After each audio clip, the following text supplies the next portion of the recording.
ओम नमो भगवते रुद्राय। आज हम चर्चा करेंगे चंद्र ग्रहण के बारे में।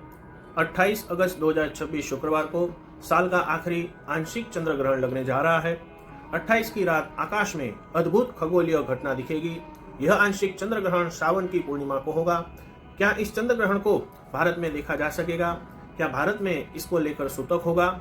इसके बारे में क्या मान्यता है, क्या राय है और भारतीय समय के अनुसार यह ग्रहण कितने बजे होगा और साथ ही यह ग्रहण का 12 राशियों पर क्या असर होगा, इसके नियम, इसका महत्व क्या है और इस दिन क्या करें, कैसे करें, यह संपूर्ण जानकारी आपको इसी वीडियो में प्राप्त हो जाएगी। इसलिए आप लोग इस वीडियो को जरूर ध्यान से देखिएगा। अगर आपको यह वीडियो पसंद आए तो लाइक कीजिए, शेयर कीजिए और चैनल पर नए हैं तो सब्सक्राइब अवश्य करिए और कमेंट में ओम नमो भगवते रुद्राय अवश्य लिखें। तो आइए जानते हैं इससे जुड़ी प्रमुख बातों को। जैसे ज्योतिष विज्ञान के अनुसार इस ग्रहण का क्या महत्व है और 12 राशियों पर भी इसका असर होता है, इसका क्या असर होगा, यह जानने के लिए हमारे साथ इस वीडियो में बने रहिए। 2026 का आखिरी चंद्र ग्रहण इस दिन लगेगा। 28 अगस्त 2026 शुक्रवार को यह ग्रहण लगेगा कुंभ राशि और शतभिषा नक्षत्र में। ग्रहण शुरू होगा सुबह 6:54 तक, 54 मिनट से ये शुरू होगा और दोपहर 12:32 पर यह ग्रहण समाप्त होगा। यह ग्रहण जो है भारत में विजिबल नहीं होगा, यानी कि यह आंशिक चंद्र ग्रहण भारत में नहीं दिखेगा, दृश्यमान नहीं होगा, क्योंकि उस समय भारत में दिन का समय होगा और चंद्रमा क्षितिज से नीचे रहेंगे, इसलिए इसका सूतक भी मान्य नहीं होगा और रक्षाबंधन पर भी चंद्र ग्रहण का कोई नेगेटिव इफेक्ट नहीं होगा। यह ग्रहण कहाँ कहाँ दिखेगा? तो यह ग्रहण मुख्य रूप से उत्तर और दक्षिण अमेरिका, यूरोप के पश्चिमी हिस्सों में, अटलांटिक और प्रशांत महासागर के क्षेत्रों में यह ग्रहण दिखाई देगा। सूतक काल का प्रभाव धार्मिक और ज्योतिषीय नियमों के अनुसार यह ग्रहण जहां पर नहीं दिखाई देता वहां पर उसका सूतक काल और धार्मिक प्रतिबंध मान्य नहीं होते हैं। इसलिए भारत में सामान्य दिनचर्या, पूजा पाठ और मंदिर खुले रहेंगे। वैज्ञानिक दृष्टिकोण से जब चंद्र ग्रहण होता है, चंद्र ग्रहण तब होता है जब पृथ्वी और सूर्य और चंद्रमा के बीच पृथ्वी ठीक बीच में आ जाती है। इस स्थिति में पृथ्वी की छाया चंद्रमा की सतह के एक हिस्से को ढक लेती है, जिससे चंद्रमा का वह भाग गहरा या लाल भूरा दिखाई देने लगता है। जब भी चंद्र ग्रहण लगता है तो ऐसे में कहा जाता है कि जो एक जनरल इम्पैक्ट होता है, क्योंकि चंद्रमा जो है वह मन का कारक माना जाता है। कहा गया है चंद्रमा मनुष्यो जातक कहा जाता है और भारत में विजिबल नहीं होने की वजह से इसका कोई खास इम्पैक्ट भी नहीं होगा। लेकिन क्योंकि सूर्य एक है, चंद्रमा एक है और जब भी ग्रहण लगता है तो एक जनरल इम्पैक्ट लोगों को फील होता है और खास करके जिनका शतभिषा नक्षत्र है और जिनकी कुंभ राशि है उन पे इसका थोड़ा सा असर दिख सकता है। और साथ ही जिनकी कुंडली में ग्रहण योग है उनको भी एक जनरल नेगेटिविटी या एंजाइटी इश्यूज हो सकते हैं। अब किन किन राशियों पे इसका विशेष प्रभाव पड़ सकता है, चलिए इसके बारे में जानते हैं। तो यह ग्रहण जो है मेष, वृषभ, कन्या और धनु राशि के लिए यह ग्रहण शुभ है। मिथुन, तुला और मकर राशि के लिए यह ग्रहण मध्यम है और कर्क, सिंह, वृश्चिक, कुंभ और मीन राशि वालों के लिए यह ग्रहण थोड़ा भारी है, इसलिए यह राशि वाले थोड़े सावधानी पूर्वक चले। क्या सावधानी रखें? तो सबसे पहले बात करते हैं कुंभ राशि की, क्योंकि यह आंशिक चंद्र ग्रहण कुंभ राशि में ही लग रहा है। तो कुंभ राशि पे इसका असर पड़ेगा। तो कुंभ राशि वालों को इस समय विशेषतः अपनी हेल्थ का, अपनी तबियत का विशेष ध्यान रखने की जरूरत है। मानसिक अशांति, तनाव और निर्णय लेने में असमंजस और अज्ञात थोड़ा सा भय रह सकता है। किसी भी बड़े जोखिम भरे फैसले लेने से बचना चाहिए।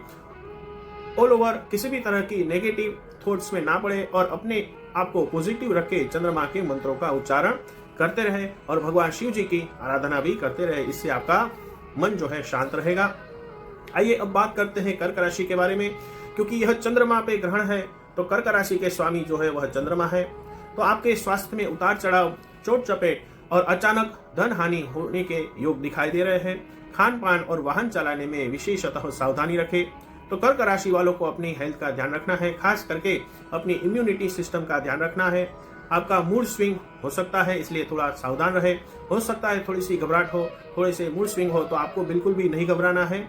मन को शांत रखे और भगवान शिव के पंचाक्षर मंत्र ओम नमः शिवाय और ओम श्रीम सोमाय नमः, यह चंद्रदेव के मंत्र का जाप करने से आपका कल्याण होगा, आपका मन शांत रहेगा। आइए अब बात करते हैं सिंह राशि के बारे में, क्योंकि यह कुंभ राशि से सप्तम भाव में पड़ रही है। तो कहीं ना कहीं आपकी मैरिज लाइफ में थोड़े से इश्यूज हो सकते हैं। जीवन साथी या बिजनेस पार्टनर के साथ मतभेद हो सकते हैं, इसलिए वाद विवाद से आपको बचना चाहिए, धैर्य बनाए रखना चाहिए। अगर आप पार्टनरशिप में किसी के साथ कामकाज कर रहे हैं तो वहां पर मिसकम्युनिकेशन हो सकता है। तो सिंह राशि वालों को भी अपनी मैरिज लाइफ का और पार्टनरशिप बिजनेस का बहुत सावधानी पूर्वक ध्यान रखने की जरूरत है। हो सके तो भगवान शिव जी की आराधना करें और आपके राशि के स्वामी सूर्य देव की आराधना करें, उनको रोज जल अर्पित करें। आइए अब बात करते हैं वृषभ राशि की। वृषभ राशि जो यह ग्रहण है वह दशम भाव में पड़ेगा, तो कहीं ना कहीं प्रोफेशनली आपको हिट हो सकता है। आपके ऑफिस में कहीं ना कहीं वर्क प्लेस में पॉलिटिक्स हो सकती है, बॉसेस के साथ थोड़ी सी मिसअंडरस्टैंडिंग हो सकती है। तो वृषभ राशि वालों को अपने करियर पे अगले 30 से 40 दिन बहुत ज्यादा फोकस करने की जरूरत है।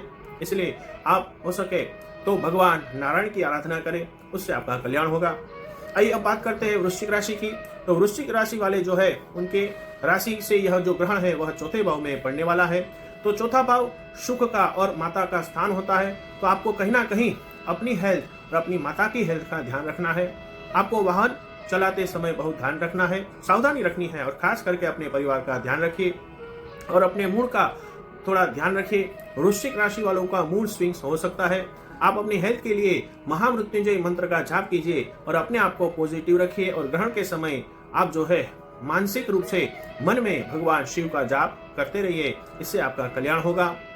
और अब बात करते हैं अंत में मीन राशि के बारे में। यह ग्रहण 12वें भाव में प्रभाव डालेगा। आपको फिजूल खर्ची, अनिद्रा और बिना वजह की भाग दौड़ आपकी बढ़ सकती है।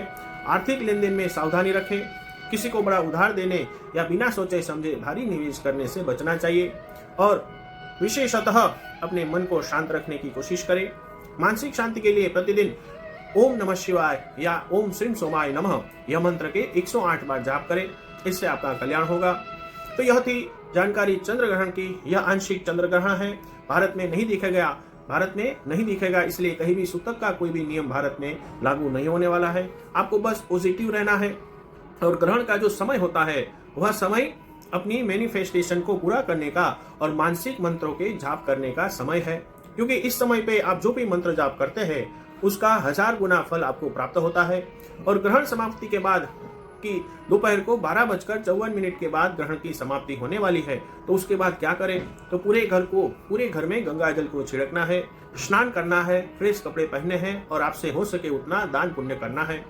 और सरल उपाय में क्या करें, तो मानसिक शांति के लिए प्रतिदिन भगवान शिव जी की आराधना करें, चंद्रदेव के मंत्र का जाप करें और ग्रहण समाप्त होने के बाद किसी जरूरतमंद को सफेद वस्तु का दान करें, जैसे कि चावल है, दूध है, चीनी है, उसका दान करें या चने की दाल या पीले वस्त्र का दान करने से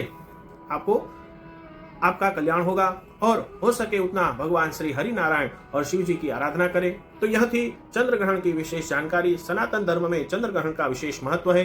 इस दिन किए जाने वाले जप तप का श्रेष्ठ फल, यानी आप जितने भी जप करेंगे उसका 1000 गुना फल आपको प्राप्त होगा। तो इस तरह से आपसे जितना हो सके आप जब तब करें, इससे आपका कल्याण होगा। अगर आपको यह जानकारी उपयोगी लगी हो तो वीडियो को लाइक करें, शेयर करें और ऐसे ही खगोलीय व ज्ञानवर्धक जानकारी के लिए चैनल को सब्सक्राइब करना ना भूलें। प्रभु श्री हरिहर आप सभी का कल्याण करे। आशा करता हूँ यह जानकारी आपको अवश्य प्रसन्नता देगी। अगले वीडियो में नई जानकारी के साथ फिर से मिलेंगे और कमेंट में ओम नमो भगवते रुद्राय अवश्य लिखे। इसी कामना के साथ जय श्री कृष्ण, हर हर महादेव।